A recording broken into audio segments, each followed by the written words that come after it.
วันนี้มาเยี่ยมมาให้กำลังใจกันค่ะโอ้ยมาเยี่ยมมายามกันค่ะไก่ปีใหม่แล้วรถหลายบ่ค่ะหลายมันเป็นทางลัดก็บ่อยากให้เกิดอุบัติเหตุหลายเนาะค่ะนี่ก็คือกันนี่ละจะได้เที่ยวปีใหม่แบบมวนๆเนาะสวัสดีปีใหม่กันนะคะรถหลายบ่ค่ะปีนี้ปกติมีจักกาค่ะทั้งหมด3 กาครับก็คือคุณพ่อกับเวียนกัน ครับผม กาหนึ่งหลายคนบ่ค่ะ5ครับอ๋อกาหนึ่งหาคนมองนี้แห่งติดถนนมิตรภาพเนาะค่ะปกติอุบัติเหตุหลายบ่ค่ะนี่แหละค่ะก็บ่อยากให้อุบัติเหตุหลายเนาะค่ะเนาะปีใหม่มันสิได้ม่วนๆเนาะค่ะกินข้าวกันแล้วไหมค่ะกินแล้วนะคะเนาะรถหลายบ่ค่ะช่วงนี้บ่ทันหลายค่ะมันสิหลายช่วงนี้ วันนี้ไก่ปีใหม่เลยมาให้กำลังใจกันก่อนค่ะ อันนี้ตั้งแต่นั่งรถมากกับรถหลายตลอดเลยได้ค่ะ แต่เช้ามันล่ะ แต่ปกติเราอุบัติเหตุหลายบ่คะ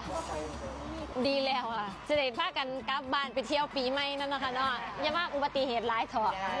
แม่นปีใหม่นี่ก็ขอให้ดูแลสุขภาพกันเด้อค่ะเด้อค่ะ กันละครับจ้าขอบคุณแทนพ่อแม่พี่น้องเด้อค่ะที่ซอยกันดูแลบ้านเฮา